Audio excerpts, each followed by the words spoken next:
yang dirahmati Allah Subhanahu wa taala, puji syukur kepada Allah kita malam ini bisa ngumpul lagi di sini belajar bareng walaupun suasananya mungkin tidak terlalu serius seperti di dalam kelas.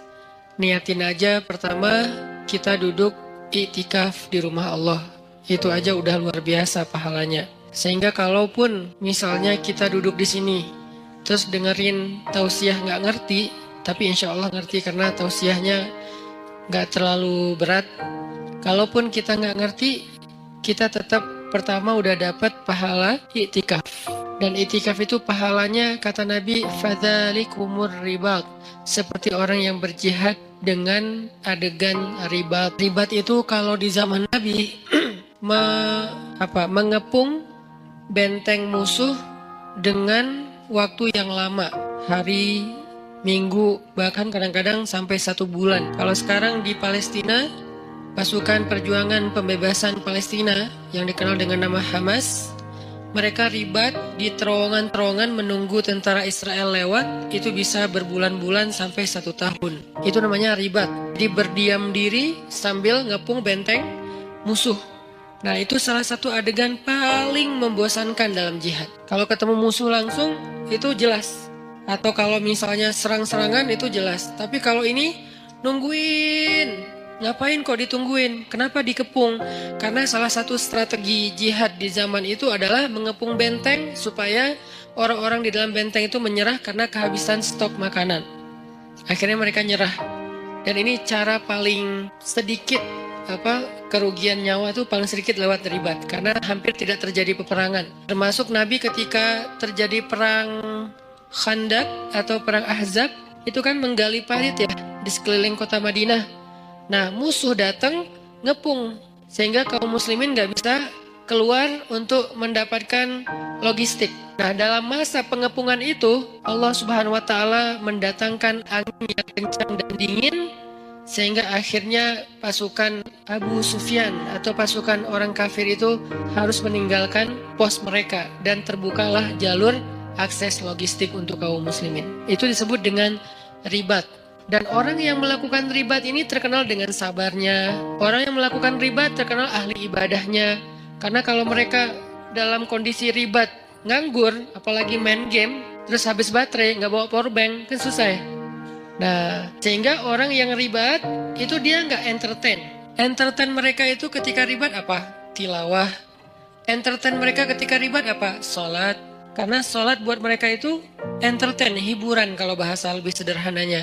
Soalnya Nabi SAW pernah bersabda ketika mau sholat asar, Nabi bilang kepada Bilal, ya Bilal, arihna bis sholah.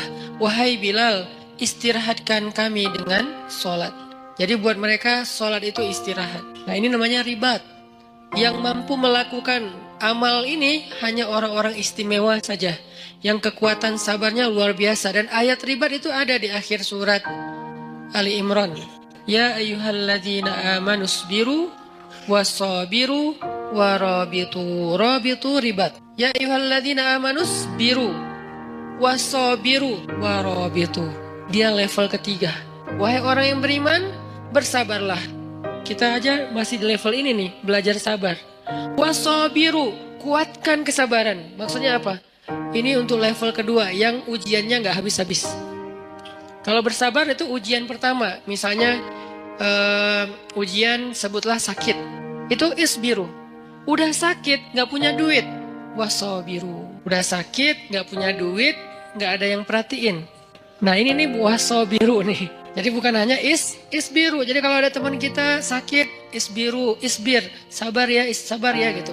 Tapi kalau gue bukan cuma sakit fisik, tapi nah, kalau udah masuk ke dalam lebih ini lagi tuh, berarti udah wasabiru.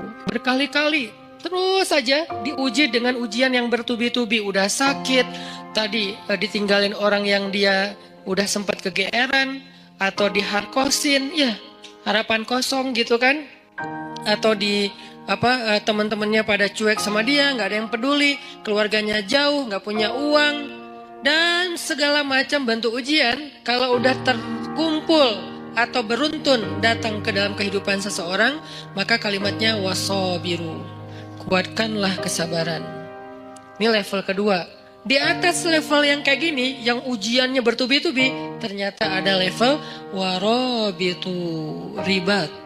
Berarti ribat itu lebih daripada sabar dan kuatkanlah kesabaran.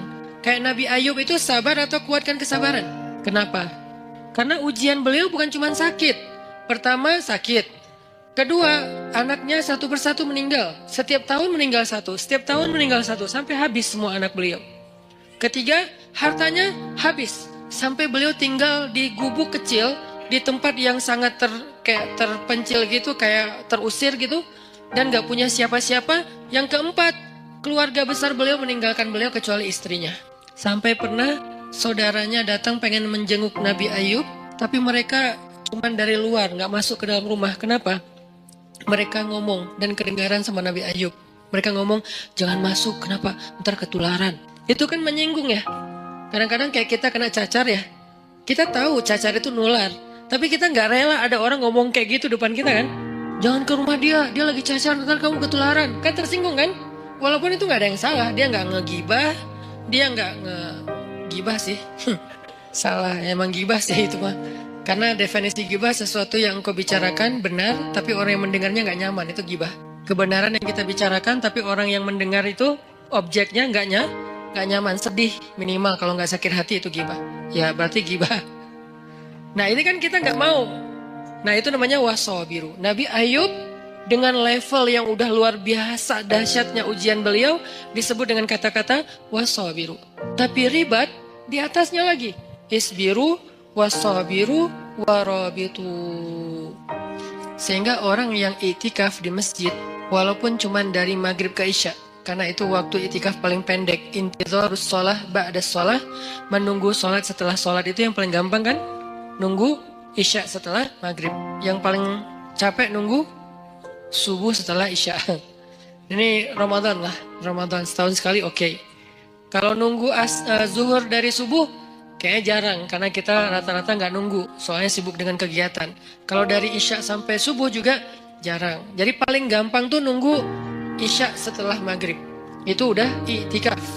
Nah siapa yang melakukan itu, kayak sekarang kita nih, sambil santai, sambil dengar ceramah, dari maghrib sampai isya, pahalanya ribat. Bukan pahala sabar, bukan pahala sabir. Bukan isbir, bukan sabiru. Bukan. Tapi rabitu, ribat.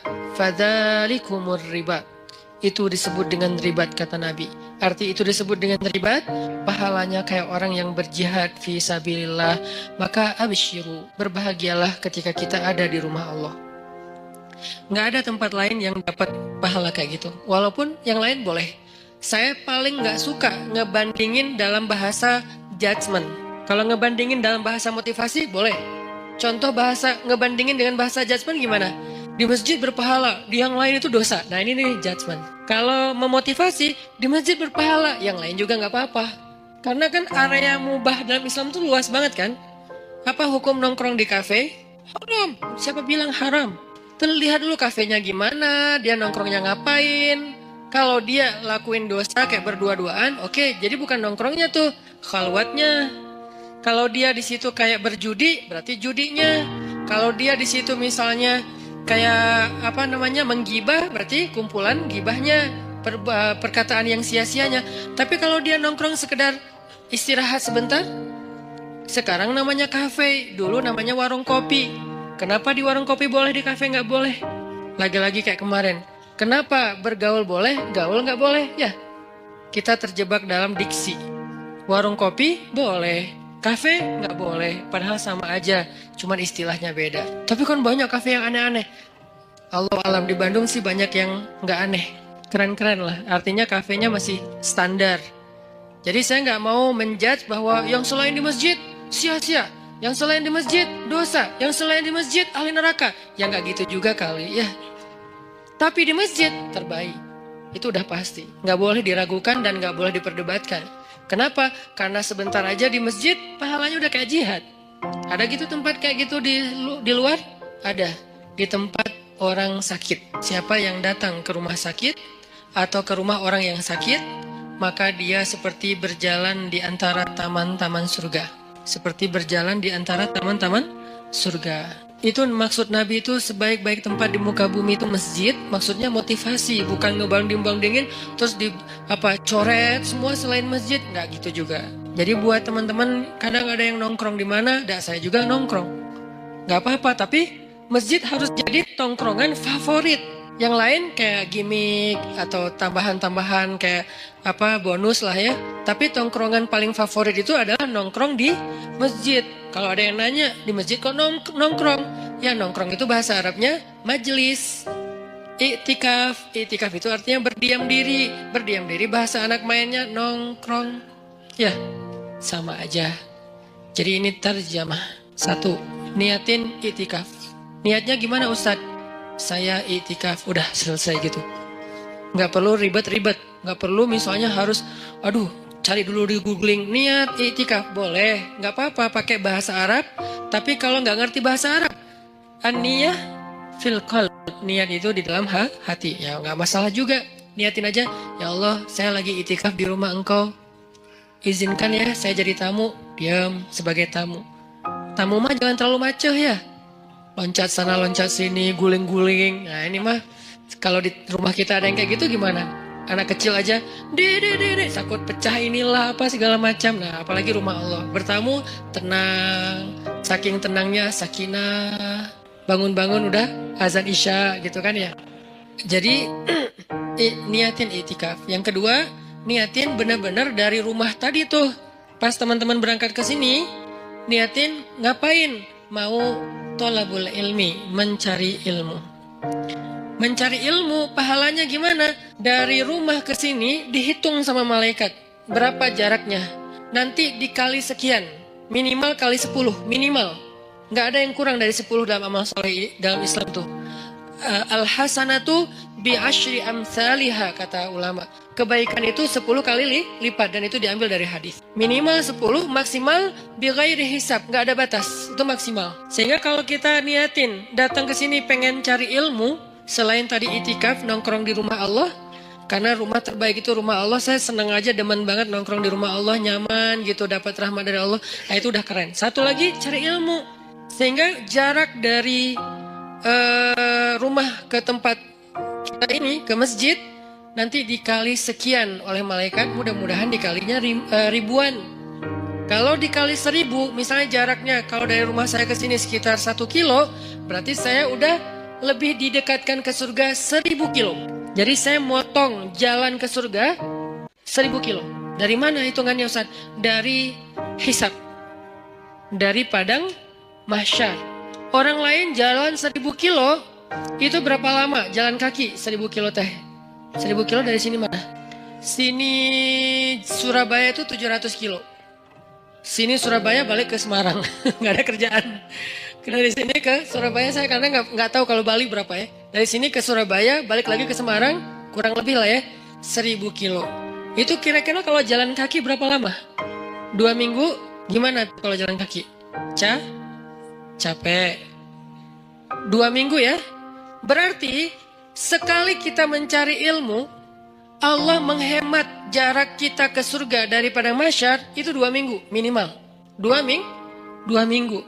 Sehingga kalau misalnya kita dawam seminggu sekali kita cari ilmu dikali sekian ribu, berarti insya Allah sudah lebih cepat masuk surga 1 tahun, 2 tahun, 3 tahun, 100 tahun. Itu kalau dikali 1000. Sedangkan Allah Maha Rahman, wa rahmati wasiat. Rahmat Allah itu luas sehingga bisa aja bighairi hisab, dikalinya bisa lebih dari 1000. Ini thalabul ilmi. Dan orang yang mencari ilmu itu dinaungi oleh malaikat. Tapi kalau lagi naik motor mencari ilmu jangan lihat ke langit. Malaikat mana ya? Gak usah. Karena pasti ada malaikat lagi naungin kita. Naungin itu gimana? Menaungi dengan rahmat, dengan doa. Ya Allah, beri dia kasih sayangmu, ampuni dosa dia. Beri dia kasih sayangmu, ampuni dosa dia. Yang merasa banyak dosa, cari ilmu. Yang merasa banyak dosa, duduk dalam rumah Allah. Itu didoain terus-terusan oleh malaikat. Itu aja udah keren. Belum lagi yang lain-lain. Ada doa-doa yang niat-niat yang khusus. Ya terserah, yang penting hasanah, kebaikan. Maka mudah-mudahan malam ini kita duduk di sini doang, udah kemenangan. Kata Allah, ulaika ala hudam mir rabbihim wa ulaika humul muflihun. Ketika kita ala hudan, berada di dalam jalannya Allah yang baik, yang benar, yaitu di masjid, cari ilmu, berarti muflihun, orang yang beruntung. Qad aflahal mu'minun. Dan seperti inilah harusnya kita menghabiskan usia kita, terutama anak muda. Sehingga malam ini kita membahas tentang mager. Ini termasuk mager yang berpahala. Magernya di masjid. Gimana magernya? Nggak gerak, santai, ada tempat bersandar, tapi jangan rebutan tiang, sedapatnya aja. Yang nggak dapat pun nggak masalah, jangan berkecil hati. Nggak dapat tiang, jangan berkecil hati. Bisa di depan, nanti hitungannya gimana Ustadz? Mana yang lebih utama ketika kita hadir dalam kajian ilmu? Duduk dekat tiang atau duduk dekat Ustadz? Tergantung, kalau capek banget cari tiang. Kita harus berlapang dada dengan semua kondisi orang ya, nggak boleh kita menjudge. Jangan-jangan yang cari tiang tuh kayaknya nggak ada niat banget nyari ilmu. Belum tentu. Kita mungkin kalau secapek dia, bahkan datang juga enggak. Dia masih mending udah datang, walaupun bersandar di tiang. Yang penting jangan sampai pagi, udah sampai beres taklim pulang. Ini artinya teman-teman bahwa ini termasuk diantara cara menghabiskan waktu yang paling berkah tuh. Duduk di masjid, dengerin ilmu, salah satunya, bukan satu-satunya, karena kebaikan itu banyak banget. Nah, sesuai dengan judul kita, itu kaitannya dengan wal asr ya, demi masa, innal insana lafi khusr, manusia itu dalam kerugian, illal ladzina amanu wa amilus solihat wa tawasaw bil haq wa tawasaw bis sabr, kecuali orang yang secara yakin dia orang yang beriman, secara zahir dia orang yang beramal soleh, dan secara mental dia orang yang secara sosial dia orang yang bergaul dalam bentuk watawasaw bil haq watawasaw bis sabr. Itu orang yang beruntung. Tapi saya bicara tentang memanfaatkan waktu dengan baik. Saya mau membawa kita ke sebuah hadis Nabi SAW tentang 7 golongan yang mendapatkan naungan Allah pada hari ketika tidak ada naungan kecuali naungan Allah. Sab'atun yudhilluhumullahu fi dhillih yauma la dhilla illa dhilluh. Dan dari 7 golongan ini kita gak akan bedah satu persatu. Kita ambil satu aja, nomor 2. Kalau nomor 1 apa? Imamun adil. Imam yang adil. Imam yang adil ini siapa? Pasangan Ustadz? Bukan. Itu imam hidup. Imam yang adil itu maksudnya pemimpin. Pemimpin yang adil. Jadi dalam Islam itu pemimpin baru disebut benar itu bukan hanya soleh sendiri. Jadi kalau ngelihat pemimpin, jangan lihat dia rajin tilawah. Itu urusan dia dengan Allah. Itu personal. Dia rajin tahajud. Itu personal, walaupun itu keren. Tapi baru disebut dengan rasyidin, orang yang lurus, ketika dia adil. Dalam Islam itu kalau ngomongin pemimpin itu rata-rata yang dibahas adalah kerjanya adil kepada rakyatnya. Bukan, oh itu pemimpin terbaik, kenapa? Ahli qiyamul lail. Bukan itu babnya. Kalau qiyamul lail bab abid, bab seorang yang ahli ibadah. Rajin tilawah, bab hafiz qari, bab orang yang menjaga Al-Quran. Bab apa lagi? Umrah, itu bab mu'tamir, orang yang memakmurkan Masjidil Haram. Tapi kalau babnya imam, amir, apalagi istilah yang lain, maka yang diambil dari dia itu adalah keadilannya. Apakah dia adil terhadap rakyatnya? Kenapa kok adil? Karena adil ini universal.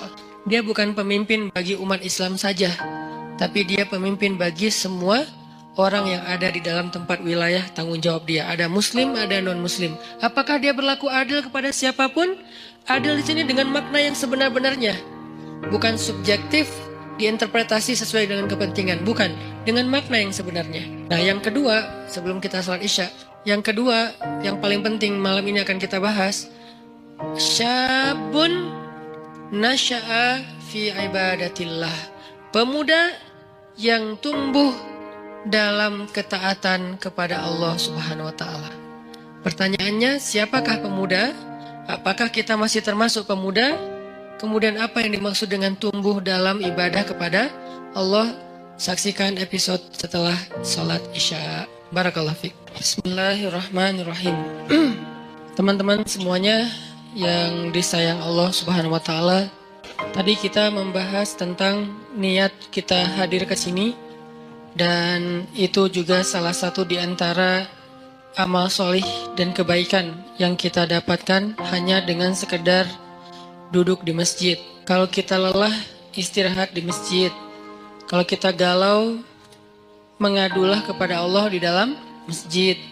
Kita punya masalah, mintalah pertolongan Allah di dalam masjid. Jadi masjid itu harus jadi tempat favorit kita. Sebagaimana firman Allah Subhanahu wa taala di surat At-Taubah, bahwa di antara ciri orang yang beriman adalah orang yang memakmurkan masjid. Ayat ini kemudian diperjelas dengan hadis, kalau kamu melihat seseorang itu bolak-balik ke masjid, rumah, maka saksikanlah kalau dia itu adalah orang yang beriman. Kalau dia beriman, maka dia punya hak mendapatkan semua kebaikan yang Allah janjikan kepada orang yang beriman. Apa janji Allah untuk orang yang beriman? وَبَشِّرِ الَّذِينَ آمَنُوا وَعَمِلُوا الصَّالِحَاتِ أَنَّ لَهُمْ جَنَّاتِ. Allah janjikan untuk mereka jannat. Maka untuk mendapatkan jaminan memperoleh surga, jadikanlah diri kita punya ciri-ciri khasnya orang yang beriman. Salah satu di antara ciri khas orang beriman, dia senang ke masjid. Dia tidak perlu tinggal di masjid, tapi dia senang untuk datang ke masjid. Ini artinya bukan hanya sholat 5 waktu, mencari ilmu, sekedar istirahat, nongkrong, tilawah, sholat duha.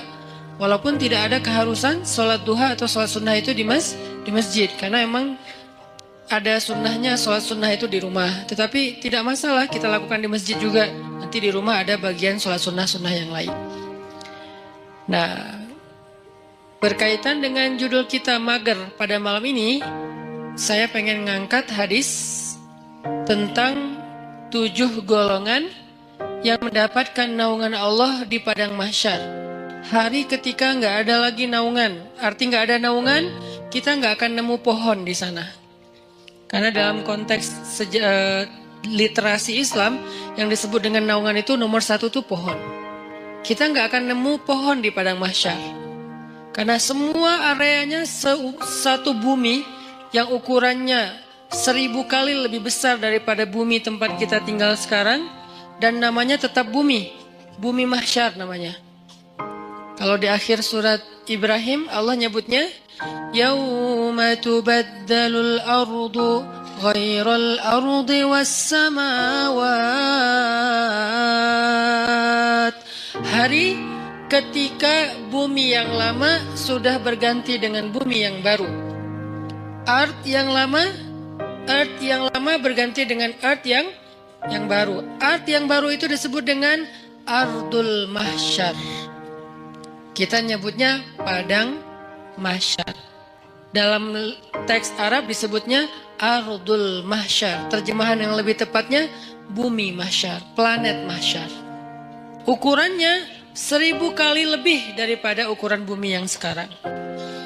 Mataharinya juga berkali-kali ribu lipat lebih besar daripada matahari yang sekarang. Kebayang gak tuh panasnya kayak gimana? Dan pada masa itu yauma la dhilla illa dhilluh, gak ada tempat bernaung, berteduh sama sekali. Kita gak akan nemuin pohon sama sekali. Tidak ada kendaraan yang kita bisa berlindung dari cahaya matahari seperti mobil kita. Kalau orang Arab kendaraannya onta, terus di atas onta itu ditaruh semacam tenda gitu kan ya, itu udah gak ada. Kalau dalam konteks modern, mobil. Nggak ada rumah tempat kita berteduh dengan ruang ber-AC, sama sekali nggak ada. Semua tempat itu panas. Kalau di bumi sepanas apapun kita masih bisa nyari minimarket ya buat ngadem. Kita bisa nyari pohon, kita bisa mencari payung, kita bisa pakai topi, kita bisa dipayungin sama dia. Masih banyak cara gitu untuk berteduh dari matahari. Pertama mataharinya nggak panas-panas amat. Keduanya banyak tempat berteduh. Gak kebayang di padang mahsyar, matahari entah berapa kali lebih panas daripada sekarang, dan kemudian buminya juga tidak ada sama sekali kehidupan, tandus, setandus-tandusnya. Itu hari yang paling luar biasa, melelahkan. Coba teman-teman renungkan, ingat-ingat ya.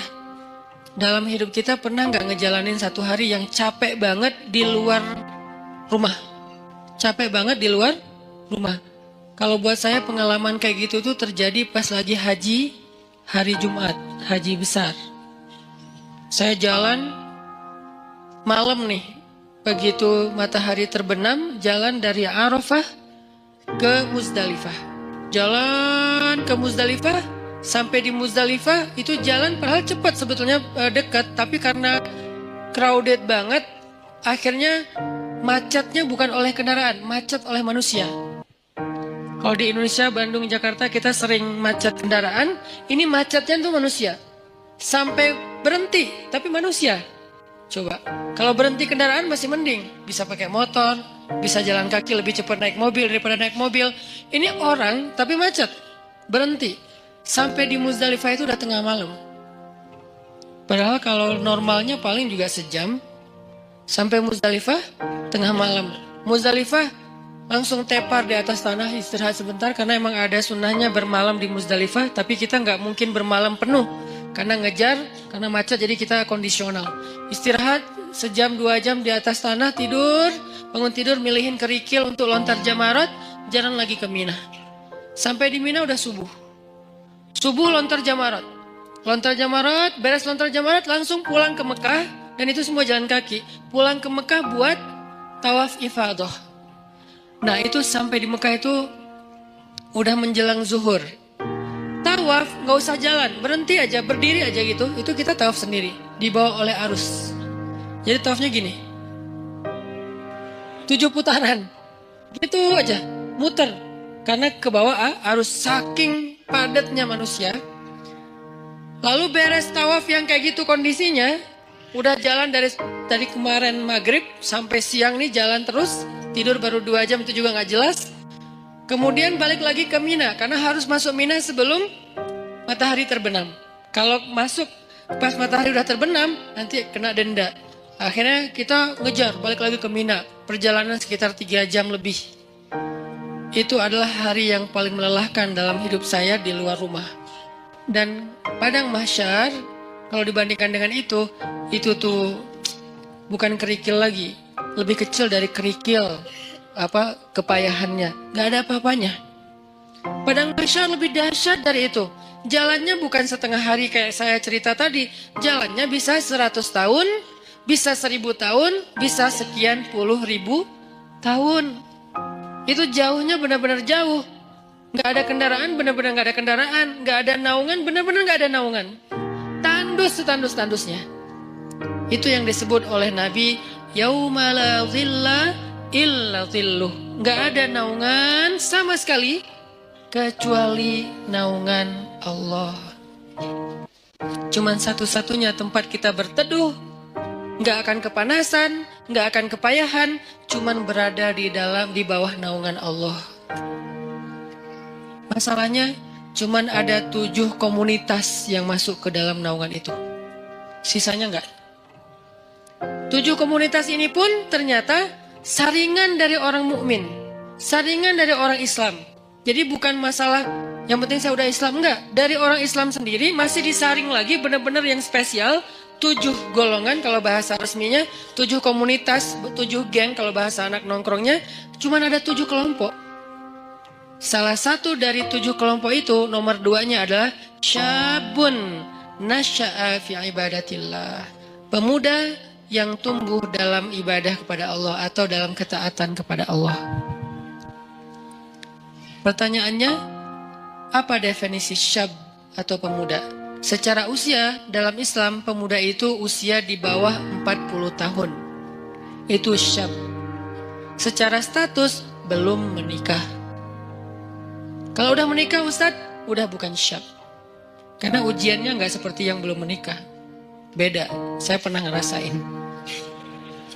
Berat. Apalagi ada satu teman saya, Kemarin baru ditinggalin mantan. Mantannya nikah. Ngirim pula hasil video-video sama fotonya ke dia. Langsung udah nggak terkontrol. Langsung kita pegang rame-rame. Jangan sampai dia nyari tower. Nyari tower, ngapain lo? Mau benerin Ustadz ada yang rusak. Pura-pura ternyata mau loncat. Nah ini nih namanya ujian. Ujian ketika kita belum menikah, ujian di usia muda di bawah 40 tahun. Kalau belum menikah tapi udah di atas 40 tahun, beda lagi. Usianya di bawah 40 tahun, secara status belum menikah. Karena kalau udah menikah, dia udah ngerasain ketenangan, sakinah. Litas kunu ilaiha. Supaya kalian cowok-cowok merasa tenang kepada perempuan. Udah tenang. Tapi kalau sebelum menikah, itu zulzilu. Zulzilu itu kalau dalam bahasa kita tuh gempa dengan skala 9,8 skala Richter. Itu zulzilu tuh. Sampai ada ayat zulzilu iza zulzilatil ardu. Dan yang tahu banget ayat itulah jomblo. Zilzal, kehidupannya itu terguncang luar biasa. Ngelihat orang semuanya kayak dia paling sengsara di muka bumi. Ngelihat setiap orang tuh deg-degan. Ngelihat cewek deg-degan. Dan apalagi ngelihat ceweknya crowd kayak gini gitu ya. Baru masuk di depan mall, aduh saya kok deg-degan ya. Zulzilu, guncangannya tuh luar biasa. Kalau yang udah sakinah, santai. Karena di sebelahnya ada istri. Kalau nggak ada istri, deg-degan juga.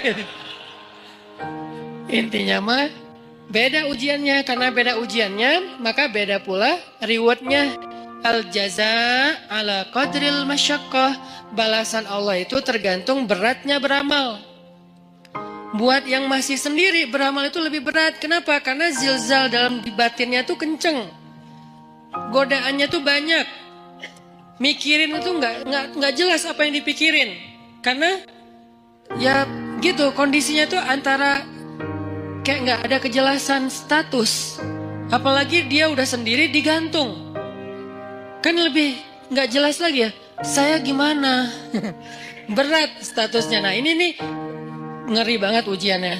Kalau dia nggak pegang Allah, dosanya itu bisa udah 1, 2, 3 dosa-dosa besar itu beruntun bisa dia lakuin. Udahlah kayak gitu, nggak tahu harus melampiaskan kepada yang halal. Dia tinggal di antara kelompok masyarakat yang tidak terjaga, yang penuh fitnah. Tinggal di kos-kosan, kos-kosannya campur cewek cowok, dan di situ itu anak-anak yang mungkin belum semuanya pada paham agama atau taat beragama, sehingga biasa aja ngobrol, keluar dari kamar itu pakai daster biasa. Itu kan zilzal kan, itu ujian yang berat. Terus harus kemana? Kalau yang udah nikah, pulang ke rumah. Kita pulang kemana? Zilzal kan, guncang. Gak usah diterusin kata-katanya. Masa saya harus bilang ke kamar mandi Ustadz? Enggak lah. Maka itu kan dosa kan? Jadi dosa juga nih. Terus gimana dong? Kita harus ngapain Ustadz? Nah disitulah ujiannya. Sehingga kalau dalam kondisi kayak gitu, dia bisa istiqomah, dia bisa tetap taat kepada Allah, itu dia istimewa banget. Lebih istimewa daripada yang udah nikah. Makanya buat yang udah nikah, udah mungkin kesempatannya bukan di nomor 2, di nomor 1, nomor 3, 4, sampai 7 kan. Tapi yang nomor 2 udah lewat. Karena dia nggak dapat lagi ujian seberat syab, anak muda. Ujiannya udah nggak kayak mereka. Saya pernah dengar 2 anak muda sama-sama lagi ngobrolin tentang perasaan. Itu nggak ada yang dengar. Dua-duanya ngomong dan curhat. Lo masih mending gua. Ya itu mah nggak ada apa-apanya gua. Terus aja masih sama-sama curhat. Saking zilzalnya tuh luar biasa. Dan saya senyum-senyum aja. Ustaz kok diam aja sih? Sakinah. Beda kita, beda nasib. Malah saya panas-panasin, saya telepon istri saya. Yang gimana, apa segala macam. Wah Ustadz mas sengaja, telepon lagi sekali lagi. Kok 2 kali Ustadz? Ya gitu deh pokoknya. Wah makin zilzal mereka. Sampai ini kenapa Ustadz kita lagi gempa ya? Ini nih ujian anakmu, anak muda.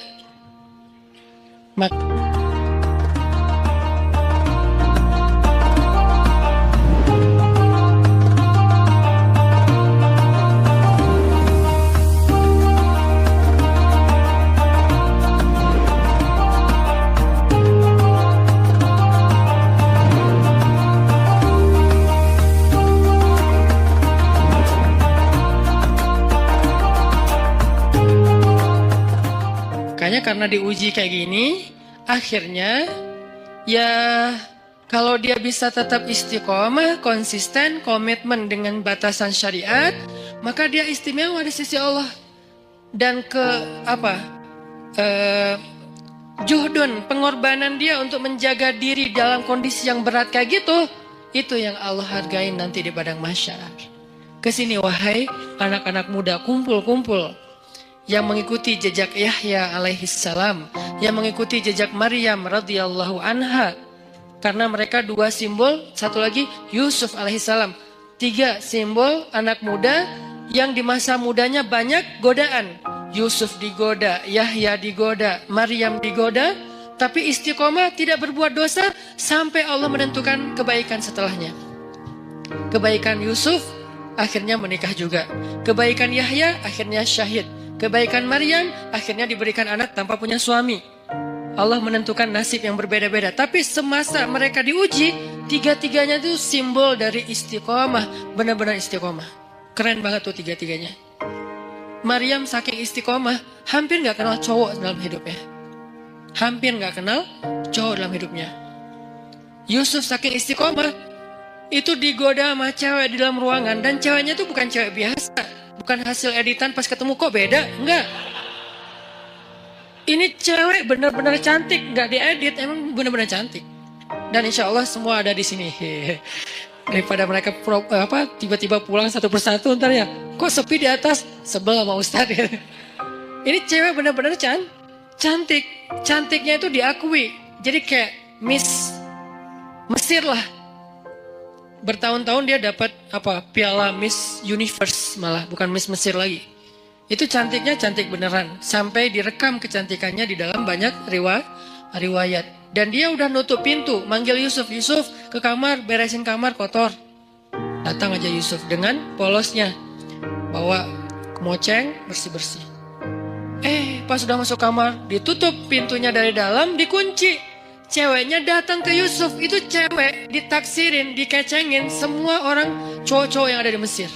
Semua berandai-andai, seandainya saya jadi suaminya, seandainya saya jadi suaminya. Yusuf sekarang ada di dalam kamar berdua sama cewek itu. Yusuf juga bukan cowok biasa. Semua cewek se-Mesir juga, seandainya saya istri Yusuf, seandainya saya. Jadi dua nih selebgram Mesir. Maksudnya semua orang tertarik kepada mereka, saking keren-kerenah. Cowoknya keren, ceweknya kerenah. Dua-duanya keren lah. Ini dua orang yang keren nih berkumpul di satu ruangan, dikunci, dan ceweknya tuh rawadathu. Rawadat itu ngegodain. Gimana Ustaz? Gak usah diimajinasikan. Cukup kayak gitu aja pokoknya. Dipanggil mungkin, tapi gak sampai berbuat dosa ya.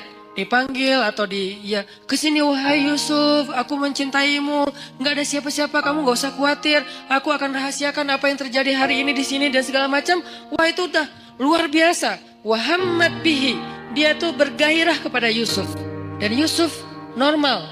Kalau nggak normal nggak ada ujian. Maaf saya nggak tertarik sama cewek. Nggak ada mas. Nggak ada ujian. Jadi nggak perlu diteladanin kan. Karena dia tidak wajar. Tapi Yusuf ini normal. Apa dalil bahwa Yusuf normal? Wahamma biha. Makanya kalau kita baca Quran tuh tafsirnya tuh yang detail. Kata demi kata. Wahammat bihi, wahamma biha. Yang ceweknya bergairah kepada Yusuf, yang Yusuf juga bergairah kepada cewek tersebut. Sama-sama bergairah, sama-sama tertarik. Tiba-tiba Allah tunjukin burhan, muncul wajah Yakub di depan Yusuf. Yakub dalam keadaan ekspresi sedih, gini aja. Gitu ekspresi Yakub. Sedih banget Yusuf sampai kayak gini. Jangan sampai ayah bakal kecewa banget kalau kamu sampai ngelakuin ini. Buat apa ilmu yang ayah ajarin selama ini? Buat apa pengorbanan ayah selama ini? Kamu lupa dengan semua nasihat ayah. Seolah-olah ya. Tapi dalam bentuk film yang kayak 3D banget. Dan itu ada di depan muka Yusuf. Disebut dengan istilah burhan kalau dalam teks ayatnya. Burhan itu tampil wajah Yakub dengan wajah sedih. Langsung Yusuf lupa sama cewek itu, lari, ditarik dari belakang, saking kencengnya narik sampai sobek bajunya. Banyak pelajaran sih dalam adegan ini. Salah satu pelajarannya itu tentang parenting, tentang Apa cara ayah mendidik anak sampai muncul burhan itu gimana? Nanti di kesempatan lain lah kita bahas. Saya dulu pernah ngisi satu materi tentang parenting, saya cuma membahas burhan aja. Gimana caranya seorang ayah bisa ngedidik anak sampai kebayang wajah ayahnya itu ketika dia mau bikin dosa. Itu namanya udah sampai ke level burhan. Sehingga dia misalnya mau nyontek pas lagi ujian, aduh kalau ketahuan sama ayah saya pasti dia kecewa banget. Bukan dimarahin, nggak takut dimarahin, tapi takut ngecewain. Pasti ayah kecewa banget gak jadi deh. Itu burhan tuh. Gimana sampai ayah bisa menampilkan imajinasi itu di benak anak kalau bukan dengan kasih sayang yang dalam banget? Gak bisa dengan paksaan, harus dengan kasih sayang dalam. Dan Yusuf dan Yakub adalah simbol ayah yang kasih sayangnya luar biasa. Sampai bisa munculin burhan. Tapi yang kita bahas adalah ujiannya Yusuf. Selamat. Ini nih baru disebut dengan syabun nasya'a fi ibadatillah. Tumbuhnya itu dalam keadaan taat kepada Allah. Dan ukuran taatnya apa Ustadz? Ukuran taatnya adalah tinggalkan dosa. Kalau bahasa di bio saya, sedikit dosa. Kok pakai kata sedikit? Nggak punya dosa Ustadz? Nggak boleh kita bilang nggak punya dosa. Arti sedikit dosa itu adalah dosanya yang tinggal yang kecil-kecil aja. Yang besar tinggalin. Yang kecil kenapa kok masih ada? Karena nggak sengaja, lupa. Itu kan ada pasti sisa ya. Nggak mungkin nggak. Kalau kita bilang nggak punya dosa, namanya kultus diri sendiri. Kata Allah, la tuzakku anfusakum huwa a'lamu bimanittaqo. Janganlah kalian menganggap diri kalian suci. Nggak boleh. Makanya saya bilang, banyak main, banyak manfaat, banyak pahala, sedikit dosa. Itu pakai hasil renungan. Jadi bukan kok sedikit dosa, harusnya kan nggak punya dosa. Nggak bisa. Cuma Nabi SAW yang nggak punya dosa. Sisanya sampai Abu Bakar juga punya dosa. Cuman dosa beliau sudah diampuni oleh Allah karena solehnya luar biasa. Kalau kita, sebagian udah diampuni, sebagian lain mungkin belum karena belum bertaubat benar-benar dengan nasuha. Tapi usahain tinggalkan dosa. Kita cukup ninggalin dosa aja, itu tuh udah jadi syabun nasya'a fi ibadatillah. Kalau ibadah Ustadz, ibadah yang wajib itu udah pasti. Karena kalau kita ninggalin yang wajib berarti dosa kan? Gimana dengan ibadah sunnah? Tahajud, puasa sunnah, tilawah, itu bonus. Jangan sampai kita mendahulukan yang sunnah atas yang wajib dan melakukan yang haram. Itu udah salah rumusnya. Ada orang tahajud rajin, tapi dia nggak bisa jaga lisan. Ada orang tahajud rajin, tapi dia nggak bisa jaga pandangan. Yang disebut dengan syabun nasya'a fi ibadatillah dalam konteks hadis tadi, dia usahain sedikit mungkin dosanya, tinggalin dosa. Terutama dosa-dosa yang berhubungan dengan godaan di masa muda. Kalau teman-teman bisa istiqomah dalam urusan ini, urusan perasaan, urusan pergaulan yang paling berat, urusan entertain yang berlebihan, karena entertain itu ada yang masih wajar, ada juga yang berlebihan. Urusan apa lagi? Dosa-dosa maksiat seperti minum, kemudian pakai drugs dan seterusnya, atau mungkin the new drugs itu pornografi dan seterusnya. Ini bisa ditinggalkan. Udah sampai kapan Ustaz batasannya? Antara dua batasannya. Batasan status berarti menikah, batasan usia berarti 40 tahun. Kalau udah lewat 40 tahun, insya Allah ujiannya nggak seberat di bawah 40 tahun. Kalau kita bisa jaga diri di masa itu, pergaulan, perasaan gimana Ustaz? Jangan terlalu mudah jatuh hati kalau belum halal. Ustaz itu kan gak disengaja, jangan diikutin. Kadang-kadang dia emang gak disengaja, munculnya itu dari setan. Yuwaswisu fi sudurinas. Ih, cantik ya. Udah jangan diterusin, jangan dibahas. Begitu kita sekali klik, udah gitu dibahas, maka itu jadi sebuah episode. Jadi episode yang panjang. Dan endingnya air mata dan penyesalan. Biasanya. Jangan dibahas. Ustaz membahas, kan ini nasihat. Saya nggak lagi ngebahas bab-bab yang detail kayak gitu. Karena saya ini ngomong based on pengalaman ya. Karena semua kita pernah merasakan masa-masa muda yang gejolak tadi, zilzalnya, guncangannya kenceng banget. Itu tuh kalau ada kayak gitu jangan diterusin. Jangan berpikir ada orang yang dia nggak punya pacar berarti dia nggak normal. Enggak, dia normal. Cuman dia nggak menerusin. Emang dia nggak pernah kepikiran kayak apa tertarik dengan seseorang? Tertarik kalau dia normal, cuman nggak diterusin, nggak mau dibahas, nggak mau diingat-ingat. Caranya dia menyibukkan dirinya dengan hal-hal yang positif. Bisa proyek sosial, bisa juga spiritual. Proyek sosialnya bantu orang, bikin proyek-proyek yang sifatnya healthcare kayak atau kemanusiaan kayak atau apalah, atau proyek yang sifatnya spiritual ya kayak ke masjid, itikaf, tilawah, mumpung masih muda ya udah gua ikut program hafal Quran. Itu menyibukkan diri biar nggak sempat kepikiran yang kayak gitu-gitu. Kan kalau udah ngafal Quran habis semua tuh energi pikiran kita buat ngafalin Quran. Ya udah paksain aja diri kita datang ke sebuah lembaga penghafal Quran yang udah kayaknya mungkin paling nyaman, ada banyak. Mungkin kalau di Pemuda Hijrah ada teras tahfiz gitu ya. Datang, siapa yang daftar? Saya sungguh-sungguh pengen daftar. Udah bisa baca Quran belum? Ya udah mulai dari baca Quran dulu. Ya udah saya daftar tahsin, belajar tahsin. Sibukkan.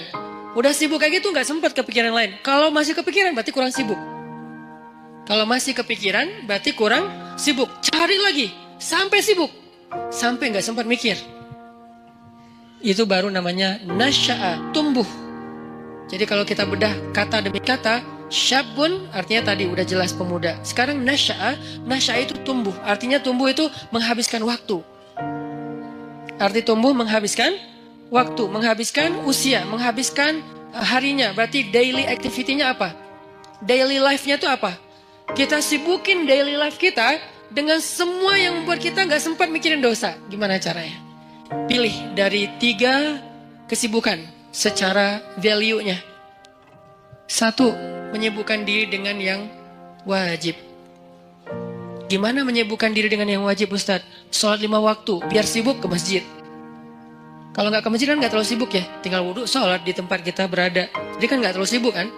Tapi kalau biar sibuk, takes time, dan lumayan effortnya lebih, wudhu ke masjid. Terus sampai di masjid, insya Allah auranya beda tuh ketimbang kita di tempat kita doang. Ini saya nggak ngomongin hukum, saya ngomongin motivasinya, fadlnya, keutamaannya. Apa? Ditasji kalau dalam bahasa Arabnya, ditasji kepada kebaikan. Sibukkan, nasya'a itu menyibukkan diri dengan sesuatu yang membuat pertumbuhannya itu semuanya atau nggak semuanya pun mayoritasnya positif. Daily life kita tuh mau diapain? Yang wajib ibadah misalnya, yang wajib orang tua misalnya, berbakti sama orang tua. Itu udah lumayan tuh ngambil waktu kita.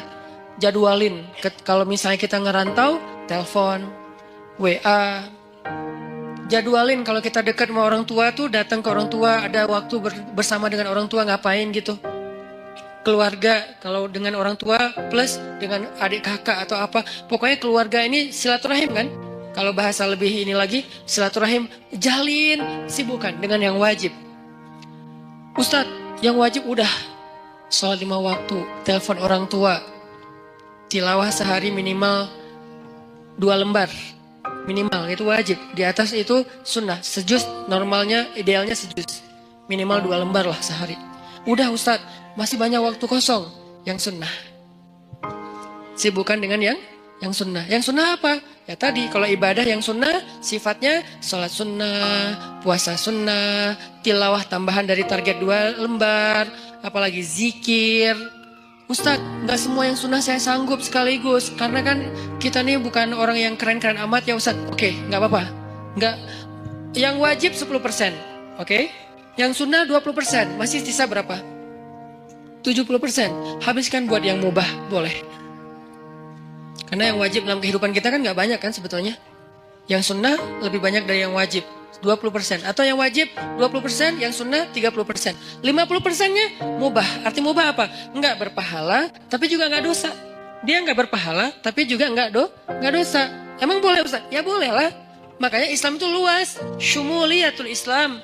Orang banyak ngebahas Islam itu dari sisi satu bab doang nih. Parsial banget, wajib aja. Jadi seolah-olah Islam itu cuma ada satu kata, harus, itu doang. Atau 2, harus dan haram. Udah, jadi hidup kita tuh kayak berat banget ya. Harus ya, kalau nggak haram ya, nggak ada pilihan. Karena yang dibahas dari Islam itu parsial banget, cuman bagian kecil.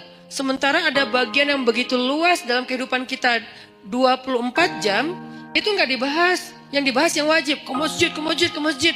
Tapi kan kita nggak tinggal di masjid kan realitasnya. Gimana kalau kita udah selesai sholat, ngapain lagi Ustadz? Nah, berarti kita bahas bab mubah. Mubah, nggak dosa, nggak berpahala. Apa? Entertain. Ketemu temen, nongkrong. Tapi nongkrongnya dijaga. Atau yang lebih positif dan tetap dia mubah, main itu dalam, kalau bahasa saya maksudnya itu olahraga ya. Cuman kita kalau nyebut olahraga kesannya kayak berat gitu kan, kayak ada beban. Main aja lah, tapi yang penting berkeringat, itu olahraga sebetulnya. Cuman main. Kenapa disebut main? Biar sesuai dengan hobi. Jangan dipaksain harus nge-gym semua. Nggak semua orang senang nge-gym, cari treadmill mungkin mahal. Ya udah, lari aja keliling komplek. Kalau perlu nanti kita mudah-mudahan di masjid kita ke depan ada banyak tempat shower kayak di bandara yang Ultimate, yang di Terminal 3 kan ada tempat shower tuh. Kalian ke masjid mah lari aja.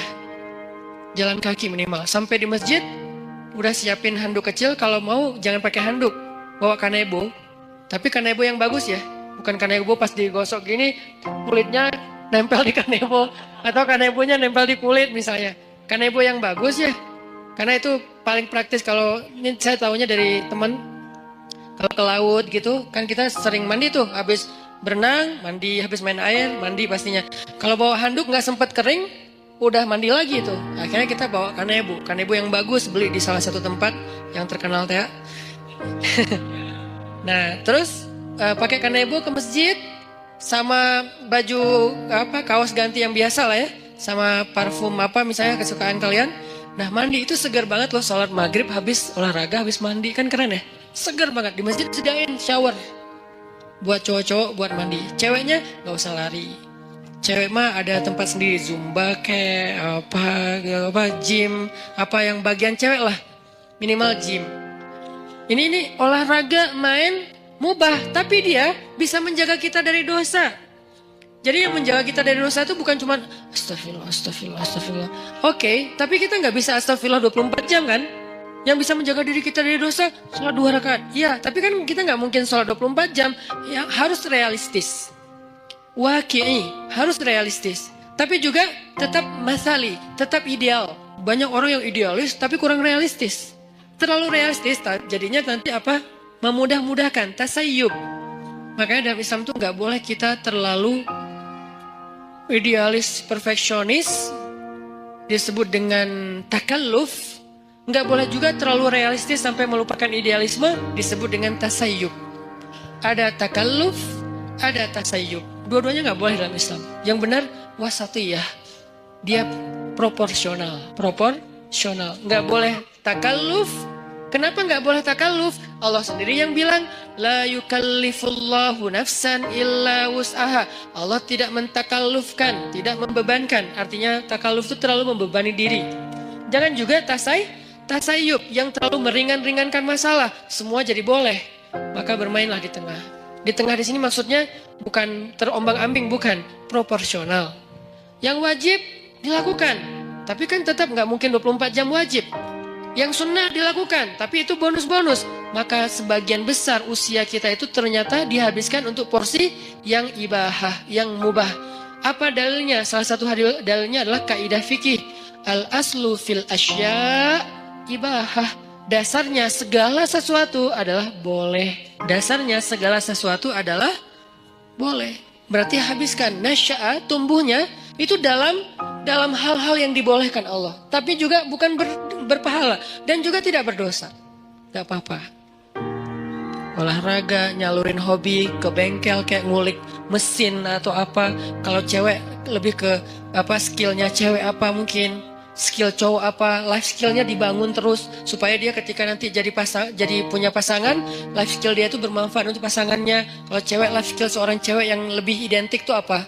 Life skill seorang cowok itu lebih identik itu apa misalnya? Kita belajar life skill, itu mubah. Dan dulu sahabat, banyak yang mengasah sisi life skill mereka dengan berdagang, dengan bertani. Sehingga ketika ada sebagian sahabat yang berkebun datang ke Nabi nanya soal perkebunan, Nabi bilang apa? Kalian lebih ngerti tentang masalah skill perkebunan daripada saya.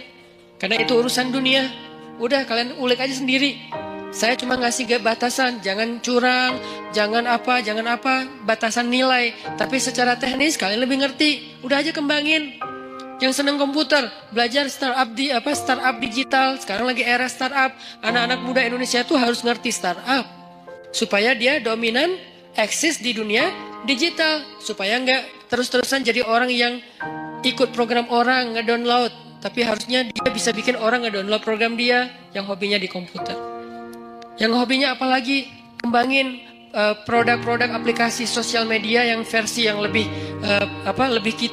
lebih ketimuran atau apalah istilahnya, supaya dipakai, karena itu sesuatu yang chance-nya besar loh di zaman sekarang. Banyak hal yang bisa kita kembangin. Itu maksudnya nasya'ah, tumbuh. Arti tumbuh itu dia punya sesuatu yang semakin bermanfaat dari dirinya untuk orang lain, growing. Secara skill dia growing, secara mental dia growing, secara fisik dia growing, tumbuh. Maryam alaihissalam tumbuh. Sehingga Allah menyebutnya dengan istilah apa? Di surat Ali Imran. Fataqabbalaha rabbuha biqabulin hasan wa ambataha nabatan hasan wa kaffalaha Zakaria. Allah menerima Maryam dengan penerimaan yang baik.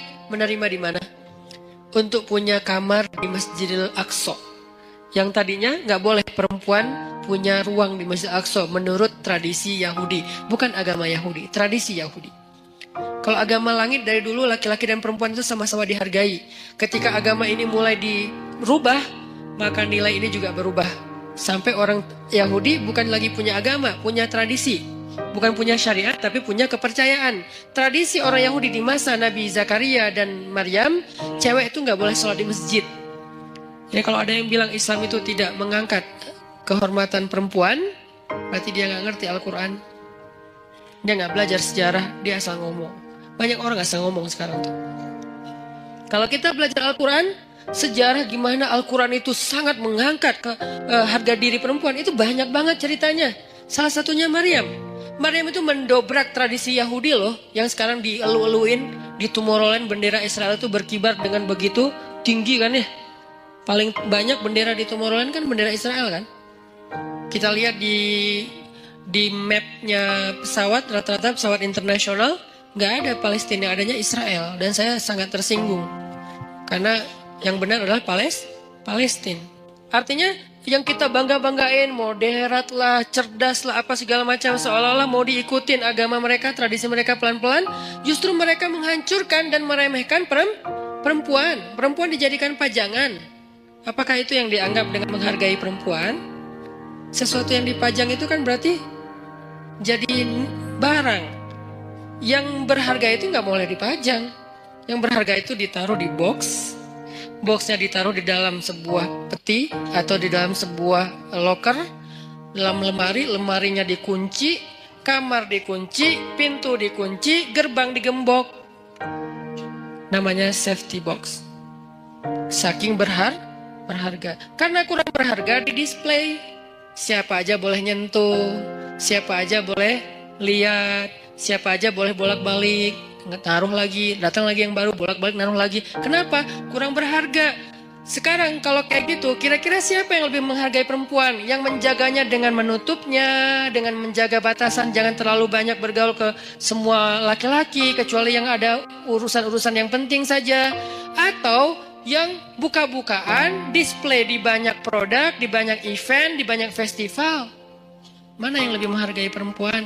Kalau mau dilihat dari sisi realitasnya. Baca nanti sejarah Maryam.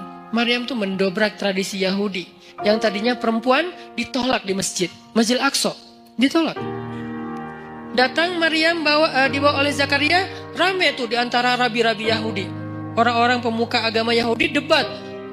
Wahai Zakaria, kamu sudah mencoreng tradisi nenek moyang kita. Mana pernah di Masjidil Aqsa ini ada perempuan. Mereka lupa bahwa bahwa agama ini berasal dari seorang laki-laki yang punya istri, yang punya anak perempuan, yang punya ibu. Manusia biasa yang tidak jauh dan tidak bisa lepas dari kehidupan seorang perempuan. Mana pernah di Masjidil Aqsa itu ada perempuan dan tidak boleh perempuan itu rendah, nggak boleh dia sama dengan laki-laki. Itu tuh doktrin Yahudi loh. Perempuan itu rendah sehingga dia tidak boleh diberikan hak yang sama dengan laki-laki. Perempuan itu hina, jadi nggak boleh masuk ke masjid yang mulia. Laki-laki doang yang mulia dan boleh masuk. Itu tradisi Yahudi sebelum datangnya Maryam. Datang Maryam, Allah takdirkan namanya pun Maryam. Dan tahu arti Maryam? Khadimah. Maryam itu artinya pelayan masjid. Itu arti Maryam. Saya memberi nama anak saya dengan kata Maryam, berharap dia melayani agama. Makanya saya kasih nama Maryam. Jadi saya tahu asal-usul nama itu, sehingga saya bangga dengan nama Maryam. Bukan, oh pasaran Ustadz, biarin aja. Pasaran mungkin namanya, tapi sejarahnya nggak pasaran.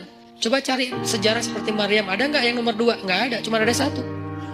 Sejarah orang kayak Maryam, ada 2-nya nggak? Nggak ada, cuma ada 1. Yang sekeren itu. Kalau ada sejarah yang lain, beda cerita. Khadijah keren, beda cerita. Fatimah keren, beda cerita. Asiyah keren, beda cerita. Tapi yang kayak Maryam, nggak ada, cuma 1. Yang paling kerennya, dahsyatnya luar biasa. Bahkan di antara 4 perempuan sempurna ini, sebagian ulama berpendapat Maryam nomor 1-nya. Jadi saya kasih nama Maryam, saya berharap ya Allah, kelak mudah-mudahan anak saya ini Maryam menjadi khadimah lidinik, menjadi pelayan untuk agamamu. Arti melayani agama, dia memperjuangkan agama dengan potensi yang dia miliki. Maryam, makanya takdirnya bernama Maryam khadimah di Masjidil Aqsa. Akhirnya debat adu dalil. Setelah adu dalil kalah nih rabi-rabi, karena memang mereka bukan nabi kan, ngelawan Zakaria yang nabi, yang cerdas, yang bijaksana. Akhirnya Allah berfirman, fataqabbalaha Maryam biqabulin hasanin. Allah menerima Maryam dengan penerimaan yang baik. Maksudnya Allah memuliakan Maryam. Berubahlah tradisi Yahudi sejak saat itu.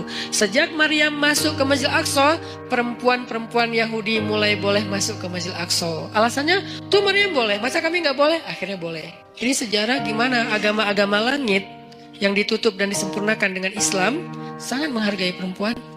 Tapi kan banyak laki-laki Muslim tidak menghargai perempuan. Itu namanya human error, bukan sistemnya yang error, bukan syariatnya yang error, orangnya yang error. Dan dia tidak mewakili Islam, dia mewakili dirinya sendiri. Akhirnya Maryam tinggal di situ. Lalu ada kalimat wa ambataha nabatan hasana. Lalu dia tumbuh di sana dengan pertumbuhan yang baik. Nah, ini yang berkaitan dengan tema kita. Tumbuh dengan pertumbuhan yang baik. Bisa nabata, bisa nasya'ah. Kenapa untuk Maryam pakai kata nabata? Malam ini agak sedikit banyak ngulas tafsir ya. Kenapa Maryam pakai kata nabata, tidak nasya'ah? Sedangkan hadis tentang pemuda tadi nasya'ah, tumbuh.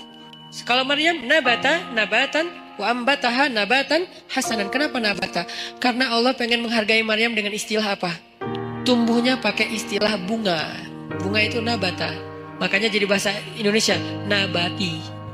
Tumbuh-tumbuhan. Kan saya dulu ngajar bahasa Arab, lumayan lama. Jadi saya tahu banget bahasa Indonesia itu banyak banget nyerap dari bahasa Arab.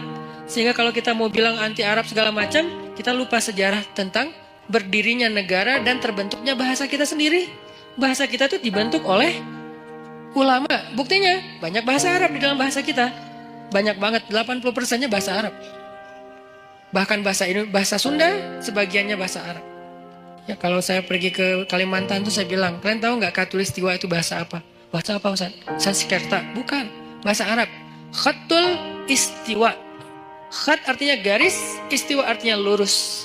Garis lurus yang membentang di bumi. Kita nyebutnya bukan khatul istiwa, khatulistiwa. Karena kita nggak bisa bilang kha, jadilah ka. Khatulistiwa. Kita nggak boleh lupain sejarah. Cuman ini nggak perlu jadi perdebatan, karena di sini nggak ada ruang debat, saya sampaikan. Tapi di sosmed saya nggak mau ngomong kayak gini, debat nggak penting. Tapi ini bagian dari taskif kita. Nabatan, Allah tuh pengen menghargai Maryam, maka disebut dengan nabatan. Bahasa kita nabati, artinya tumbuh-tumbuhan. Tumbuh-tumbuhan di sini artinya bunga. Maryam itu kata Allah, kamu itu bunga wahai Maryam. Kamu itu bunga. Makanya fitrah perempuan senang bunga. Jangan kasih kaktus tapi kan bunga Ustaz. Jangan. Atau jangan juga yang bunga apa yang di Bengkulu teh, Rafflesia. Keren ya. Emang keren, tapi bukan untuk dihadiahin ke cewek. Kamu kenapa sih kamu? Enggak, ini bunga buat kamu. Aduh kok gini sih? Nah, bunga namanya juga bunga bangkai. Jangan kasih bunga ya apalah. Tapi boleh yang asli, boleh yang sintetis, biar nggak layu. Ini buat kamu, kok yang kayak gini sih? Kan ini nggak asli, biar nggak layu seperti cinta aku. Oh ya, cinta aku nggak ori, tapi dia nggak layu-layu sih. Apaan sih nggak jelas. Jadi maksud Allah pakai kata nabatan, menurut tafsir Allah tuh menghargai Maryam, makanya pakai bahasa Maryam itu kayak bunga tumbuh dengan mekar, dengan baik, itu Maryam.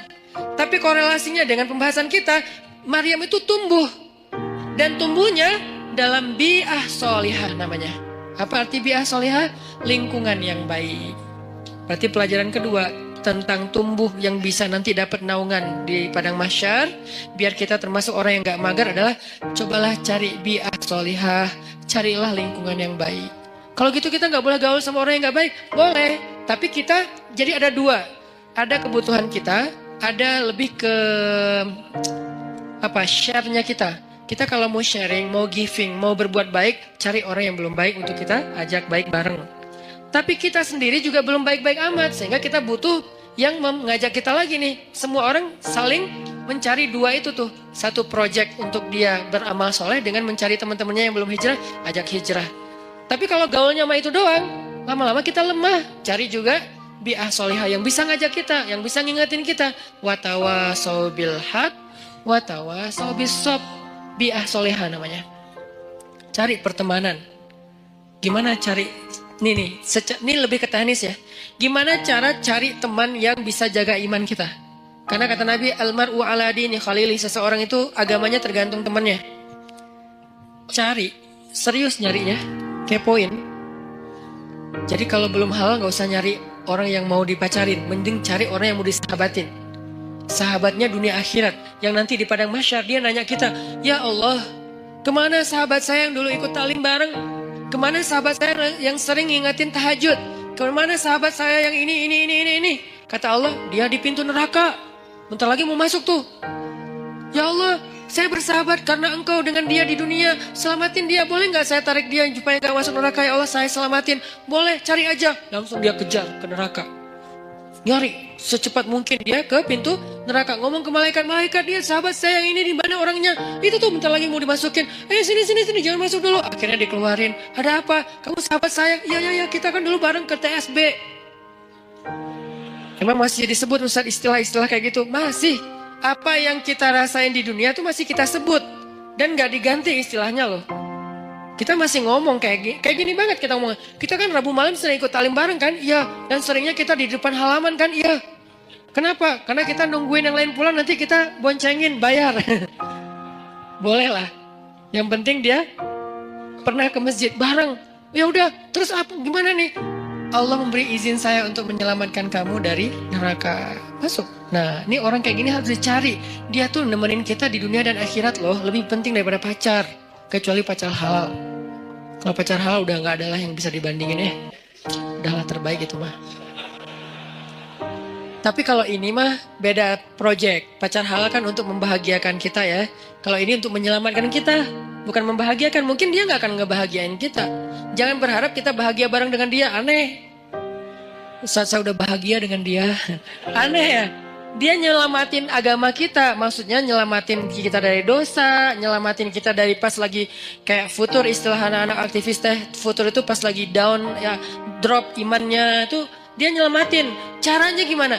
Cari orangnya yang agamanya bagus, arti agamanya bagus, dia tuh kayak lebih stabil kesolehannya daripada kita. Walaupun dia bukan orang yang suci. Kalau dia berbuat salah sesekali, jangan langsung pundung. Wah ternyata sama aja, udah saya cari yang lain. Nggak ada orang yang suci. Susah nyarinya dan gak akan ketemu. Mau balik lagi ke zaman Nabi, gak mungkin. Jadi cari orang yang lebih stabil ibadah atau agamanya dari kita. Ada orang kayak gitu, udah pegang tuh. Deketin dia. Bujuk dia biar dia mau bersahabat dengan kita. Bujuk pakai apa aja, kasih hadiah kayak bantu dia ketika dia ada masalah. Saya punya teman kayak gitu beberapa orang. Sengaja saya pegang banget tuh. Salah satunya ada di Tasik. Yang dulu sempat tinggal di Bandung, beliau pernah jadi supir angkot. Kemudian ketemu saya di Masjid Al-Latif. Kemudian kenalan. Beliau jadi curhat, saya kerja di angkot sekarang udah mulai agak susah dapat pelanggannya, udah sepi angkot sekarang Ustadz. Ya udah, yuk kita usaha yang lain, bikin usaha bareng dia, jual pulsa yang 60 cabang itu bareng dia, biar dia terdongkrak lah ke penghasilannya. Udah gitu main di mobil, jual beli mobil bekas juga bareng dengan dia. Sampai akhirnya dia jual kue keliling pakai motornya saya hadiahin motornya. Butuh apa? Oh ya kayak lebih enak daripada jual beli mobil bekas, karena kita berapa kali jual beli mobil bekas rugi, nggak tahu cara milih mobil, ketipu aja ya. Jadi akhirnya udahlah, kita nggak usah jual beli mobil bekas gitu ya, mending kita yang lain aja, apa dong gitu. Akhirnya dia mikir-mikir, dia survei, udah saya mau jual roti aja, naruh-naruh di warung, kan butuh kendaraan, saya kasih hadiah motor. Nggak mahal sih, semampu saya waktu itu beli motor bekas, saya kasih ini Pak, pakai aja motornya. Wah, alhamdulillah Ustaz, alhamdulillah. Doa, nah doa ini nih yang saya nunggu-nunggu nih, semoga Ustaz rezekinya bertambah dan segala macam. Bener, langsung Allah buktikan. Semoga makin bahagia, bener, langsung suamiku keren banget sih. Gitu. Itu tuh kan yang paling berharga ya, dihargain cewek kan, itu tuh bener. Jadi dia saya jaga. Dia akhirnya mungkin karena ya Allah yang lebih tahu yang terbaik, akhirnya dia nggak sukses juga tuh bisnis roti. Pindahlah balik ke kampungnya karena anak istrinya di Tasik, dia di Bandung, kan kasihan ya. Ketemunya cuma 2 minggu sekali. Akhirnya udahlah Pak, ke Tasik aja, nanti di sana butuh apa saya support. Di Tasik dia jual sayur pakai motor yang tadi saya kasih. Terus mau buka warung, bantuin buka warung. Kenapa? Saya pengen dia ingat saya setiap kali dia punya masalah, sehingga kelak ketika saya punya masalah di akhirat, dia yang akan bantu saya. Di dunia, kalau dia punya masalah, saya bantu dia. Di akhirat, saya punya masalah, dia bantu saya. Itu prinsip saya tuh. Karena saya tahu ibadah dia. Dia pernah nginap di rumah saya waktu masih di Cimahi. Kan rumah saya tuh di tengahnya ada courtyard. Courtyard. Maksudnya ada ruang terbuka gitu. Ruang terbuka, di belakang baru ada kamar buat tamu. Jadi biar nggak nyampur dengan ruang utama. Jadi tamunya bebas, istri bebas di rumah. Jadi nggak harus pakai hijab terus. Nah, malam nih, jam 1 malam, saya bangun ke dapur, dengar orang nangis di belakang. Ngeri kan? Jam 1 malam dengar orang nangis. Ngeri banget kan ya? Itu horor banget loh. Tapi berhubung waktu itu saya penasaran, saya buka pintu dapur, saya ngeliat pelan-pelan, saya buka nih, pokoknya kalau ada yang aneh gue tendang nih. Buka pelan-pelan, udah siap-siap gitu kan. Ternyata dia lagi sholat di courtyard, di ruang terbuka itu, karena ternyata hobi dia itu sholat di ruang terbuka emang. Tahajud. Dia lagi sholat, nangis dalam sholatnya. Gini. Dan saya berharap pas dia nangis itu, dia nyebut nama saya. Itu kan yang paling berharga kan. Karena mungkin buat dia, saya paling berkesan dalam hidup dia. Sering nolongin, sering jadi hero lah. Sehingga dia pasti nyebut di dalam doa itu yang saya harapin. Saya ngintip, Masya Allah. Nah ini berarti ini orang nih harus saya pegang nih. Saya tolong dia di dunia nih, biar dia tolong saya nanti di akhirat. Sampai nih minggu depan saya niat mau ke Tasik lagi, mau ngasih dia hadiah karena anaknya mau nikah. Mau ngasih hadiah yang istimewa, biar dia ingat saya. Nanti pas di padang mahsyar saya berharap, ya Allah, itu usaha di mana? Itu tuh masih nggak jelas tuh. Siapa tahu mungkin nasib saya nggak jelas, Allah alam, tapi mudah-mudahan nggak sih ya. Tapi kan kita nggak tahu ya, nggak boleh terlalu sok kegeeran juga kan. Oh saya kan ustadz, udah nggak butuh lah yang gitu-gitu. Siapa bilang? Emang ustadz udah paling suci? Teman-teman aja nggak tahu aib-aib kita karena Allah menutupi aib. Jadi tetap aja nggak boleh kegeeran, tapi juga jangan putus asa. Main di tengah tadi, jangan kegeeran sok soleh, jangan putus asa merasa nggak ada apa-apanya di tengah. Berjuang untuk lebih soleh, tapi wajilat wa qulubuhum wajilah, hati mereka tetap khawatir, tetap takut. Nah saya berharap minimal saya ada garansi nih. Begitu saya agak-agak ada rada-rada aneh-aneh nih di padang mahsyar, dia ngomong ke Allah, ya Allah, dulu saya motor dikasih sama dia, warung saya disupport sama dia, saya keluar dari angkot dulu gara-gara dia. Makanya saya hidup nggak jelas di dunia teh. Gara-gara dia semua nih. Ya Allah, dia udah banyak nolongin saya. Tolong dia dong ya Allah. Boleh nggak saya tolongin dia? Karena nih orang benar-benar ahli ibadah. Saya bareng dengan dia pernah jadi driver saya juga.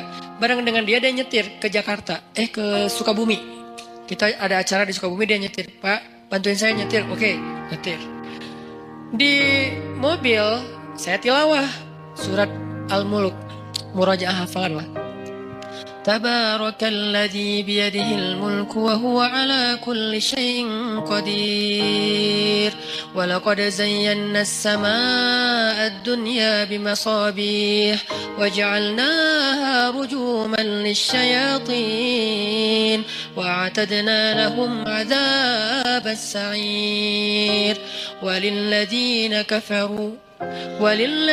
كفروا بربهم عذاب جهنم wabi'sal masir. Itu yang lagi nyetir nangis terisak-isak. Saya aja yang tilawah nggak nangis, kan aneh kan? Pas saya ngeliat, aduh nangis juga ah. Masa saya yang baca nggak nangis, dia aja yang dengerin nangis gitu kan? Cepet banget air matanya berlinang, berarti kan hatinya bersih. Berbaik sangka ya, la nuzaki ahadan Allah. Kita nggak menganggap seseorang suci di depan Allah, tetapi kita berbaik sangka. Hatinya bersih, lebih bersih dari saya. Makanya dia lebih mudah nangis daripada saya. Sabar banget sama anak-anak tuh, megang banget dia, luar biasa pokoknya. Nah ini nih saya pegang nih orang nih, nggak boleh jauh. Butuh apa? Saya support. Butuh apa? Saya harus punya kelebihan sedikit harta, biar kalau ada dia butuh apa-apa saya pasti ngasih. Cuman itu yang bisa saya lakukan, karena kalau fisik nggak bisa bantu dia fisiknya lebih kuat. Kita bikin mukhayam tuh di Ciwidey, bikin mukhayam anak-anak pemuda hijrah. Becek-becek, kita lagi berhenti istirahat dulu mau bangun tenda, dia bangun sendiri tuh. Dia cangkul semuanya. Pokoknya nih kita nyebutnya dia itu ini, istilahnya tuh Hulk, kayak Hulk, tenaganya kuat banget. Malam di gunung, di leweng, kita lagi kemah-kemahan gitu nggak jelas. Malam-malam jam 1 malam kan kita mau tahajud nih, turun ke sungai kan. Yang pertama di sungai udah mandi tengah malam tuh, dingin-dingin di Ciwidey, dia datang-datang. Kita yang lain tunggu teman, baru turun ke sungai bareng, jangan sendiri-sendiri gitu kan. Dia mah kita lagi nunggu yang lain, bangun. Pura-pura ngebangunin teman, padahal nggak berani turun. Bangun, udah mau jam 1 bentar lagi qiyam, bangun. Pas kita udah pada bangun, dia datang. Hah, Pak? Kok segar banget? Habis mandi Ustaz. Di mana? Di sungai. Ustaz saya anterin. Saya pura-pura gengsi gitu dong ya. Nggak usah, bisa sendiri gitu. Tapi dia maksa, saya curiga. Sampai sekarang saya tahu kenapa dia maksa nganterin saya. Karena dia baru ngeliat sesuatu di bawah. Makanya dia maksa, dia khawatir. Dia sayang banget sama saya, dia kayak khawatir gitu. Jangan ntar Ustaz diganggu atau apa. Ustaz saya anterin. Nggak usah Pak, nggak usah. Udah Bapak, kan udah selesai wudhu kan. Ya udah, tahajud aja duluan. Saya nyusul, saya bilang. Nggak usah. Ngamatin saya, anterin dong. Ngeri nih. Kan itu tengah hutan. Siapa tahu ada yang lewat putih-putih. Ayat kursi saya hilang. Tiba-tiba hafalan saya apa ya? Udah hafal lupa gitu kan. Aduh ngeri banget gini. Pak Ustaz saya anterin. Gak usah. Anterin. Akhirnya maksa dia duluan. Dia pas saya wudhu di bawah di sungai itu, dia kayak was-was banget. Saya perhatiin kok dia was-was gini ya. Terus pas kita udah naik, yang lain pada datangnya rame-rame. Jadi dia udah rame tuh. Besok-besoknya saya tanya. Dia bilang udah gak apa-apa Ustaz, gak apa-apa. Tapi saya yakin sampai sekarang dia pasti ada sesuatu, makanya dia maksa banget. Gak pernah dia ekspresinya kayak gitu, karena saya kenal dekat sama dia. Tapi dia gak pernah sekuatir itu sama saya. Ini bukan nakut-nakutin ya, tapi emang menakutkan sih, ngeri. Jadi maksudnya teman-teman, intinya adalah itu tuh cara kita nyari bi'ah solihah. 1, 2, 3. Kalau ada 40, targetnya 40. Kenapa 40 Ustaz? Hadis.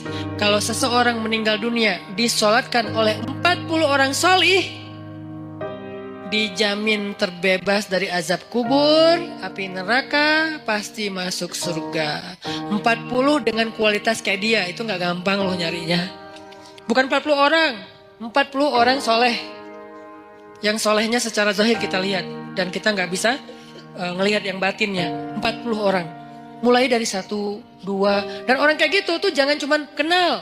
Kalau cuman kenal, nanti di akhirnya juga cuma kenal. Kamu kenal? Gitu doang. Sampai bersahabat, sampai dia sayang sama kita. Makanya saya tuh walaupun dia udah di Tasik, kalau di rumah ada apa-apa, saya bilang, Pak, saya mau pindahan. Oh ya Ustaz, subuh dia datang tuh. Saya pernah tuh mobil saya, dia benerin rem. Cuman dia karena mungkin dia kayak otodidak ya, salah ngebenerin remnya. Malah ngelok gitu. Dia benerin rem mobil saya, karena sebetulnya saya bisa naruh di di yang resmi ya, dealer resmi. Cuman karena saya kayak ngerasa pengen nyari alasan buat ngasih ke dia. Saya nggak mau ngasih dia tanpa ada kerjaan, biar menghargai dia kan. Jadi saya kayak udahlah rem mobil aja deh, cari-cari apa nih yang bisa diinin. Pak, beneran rem mobil udah habis, udah aus gitu kan. Cari dia sama dia rem mobil. Sebenarnya rugi buat saya karena kenapa? Lebih bagus di dealer kan. Cuman kayak sayang aja gitu sama dia. Benerin, saya pikir ya aman-aman aja nih. Karena dia orang kuat banget. Saya pernah mobil yang dulu yang kita jual beli mobil, mobilnya mesinnya turun mesin. Kebayang nggak turun mesin? Itu ngerjain sendiri. Satu pakai dongkrak, satu pakai tangan. Satu sebelah sana pakai dongkrak, sebelah sini pakai tangan, sebelah kiri turunin mesin. Itu tuh orang benar-benar Hercules tuh. Sebelah sana karena dongkraknya cuma ada satu pakai dongkrak, sebelah sini ditahan pakai tangan, turunin pelan-pelan mesinnya pakai tali gitu, udah turun, dipasang lagi pakai baut. Itu sebelah tangan semua dikerjain sama dia. Itu ngeri banget tuh orang. Jadi kalau saya mau bantu dia dari fisik nggak mungkin. Saya bantu dia dari doa, dia doanya lebih panjang. Saya bantu dia mungkin hanya sedikit dengan kebutuhan finansial dia. Akhirnya saya bayarin, dia benerin rem mobil. Ternyata salah masang. Saya jalan di jembatan Surapati tuh ngelok. Tuh gitu, tiba-tiba ngelok. Untung bukan di tol. Kalau di tol kan bisa ngejungkir kan. Untuk kecepatan ya sekitar 60 atau 40 gitu ngelok. Ngelok di atas jembatan. Saya telepon, Pak ini remnya kenapa ya? Dia di Tasik. Malam jam 9 malam. Pak ini rem kenapa kok bisa ngelok gini? Aduh Ustadz salah, kayaknya ada yang salah. Saya sekarang ke Bandung. Dia mau ke Bandung aja tuh naik motor. Beneran jam 11 malam udah di Bandung. Padahal saya bilang jangan saya panggil montir aja datang ke tempat saya biar dibenerin di sini atau di direct deh. Jangan. Ya udah ditutup telepon tetap datang. Jam 11 malam datang. Ada apa lagi saya kejadian di sini tuh. Ini buat saya kenapa saya yakin banget megang dia. Ada apa aja dia datang, subuh-subuh datang. Jam 2 malam datang. Kalau di dunia aja kayak gini dia belain saya, gimana di akhirat? Supaya dibelain segitunya, kita harus modal dikit lah. Modalnya apa? Bisa modal dengan tenaga kita, dengan perhatian kita. Kalau ada kelebihan rezeki dengan rezeki kita, apa aja deh pokoknya modal. Dapat 1. Saya baru dapat 3 apa 2 lah. Pokoknya kurang dari 5 lah. Orang kayak gitu yang udah mau care banget sama saya di dunia. Dan saya berharap nanti kayak gitu care dia buat saya di akhirat. Kumpulkan 40 orang. Kalau bisa dapat, begitu kita meninggal, saya yakin insya Allah kalau nggak ada halangan yang darurat banget, saya meninggal nih, dia pasti datang dari Tasik sholatin saya. Dan saya berharap ada 40 orang kayak dia sholatin saya. Mudah-mudahan di antara orang itu adalah semua teman-teman yang ada di sini. Aman lah udah saya, akhirat saya tuh. Mungkin ada 1000 orang, 2000 orang yang sholatin kita, pasti ada 40 orang mudah-mudahan ya, yang soleh banget, ya udah aman udah. Nggak ada azab kubur insya Allah, dikubur tenang-tenang aja, kiamat kapan ya gitu. Karena orang yang baik amalnya kan pengen cepat kiamat kan. Di dunia kan pengen lama, kiamat sudah dekat, jangan ngomong gitu Kalau dikubur, please ya Allah, tiup sangkakalanya, pengen cepat gitu, pengen masuk surga. Ini namanya bi'ah solihah, mencari pertemanan yang baik. Kayak gitu teknisnya. Yang terakhir, fi ibadatillah. Kalimat fi ibadatillah ini artinya dalam hal yang tidak berbuat dosa. Satu, pemuda yang banyak godaan, yang penting istiqomah. Yang kedua, cari lingkungan, tumbuh. Kita habiskan waktu kita dengan hal yang positif, walaupun gak harus semuanya wajib dan sunnah. Dan yang ketiga, ibadah kepada Allah itu tingkatin. Kayak tadi, sibukkan diri kita. Sampai gak sempat mikirin dosa, sibukin. Apa yang bisa bikin kita sibuk? Yang menyenangkan gak apa-apa, tapi yang bukan dosa. Sibukin dengan ketemu teman, sibukin dengan misalnya ngerjain hobi, sibukin dengan olahraga, sibukin dengan main-main yang bermanfaat, sibukin dengan geng, sibukin dengan proyek sosial, naik lagi levelnya sibukin dengan Al-Quran, sibukin dengan ibadah. Pokoknya sibukin diri kita sampai gak sempat mikirin yang macam-macam. Itu baru namanya syabun nasya'a fi ibadatillah. Mudah-mudahan dengan gitu kita udah gak mager lagi insya Allah. Barakallahu fikum. Semoga semua yang ada di sini, teman-teman yang soleh dan solehah, kelak di padang mahsyar kita saling kenal, saling memanggil, dan saling menyelamatkan, saling menolong. Dan insya Allah semua kita termasuk di antara golongan yang Allah sebutkan orang yang mendapatkan naungan Allah di hari ketika tidak ada naungan kecuali naungan Allah. Allahumma inna nas'aluka ilman nafi'a wa qalban khashi'a wa amalan saliha wa rizqan halalan tayyiba. Allahumma ansuril Islam wal muslimin. Allahumma ansuril muslimina fi Palestin. Allahumma ansuril muslimina fi Suriah. Allahumma ansuril muslimina fi Yaman. Allahumma ansuril muslimina fi Rohingya.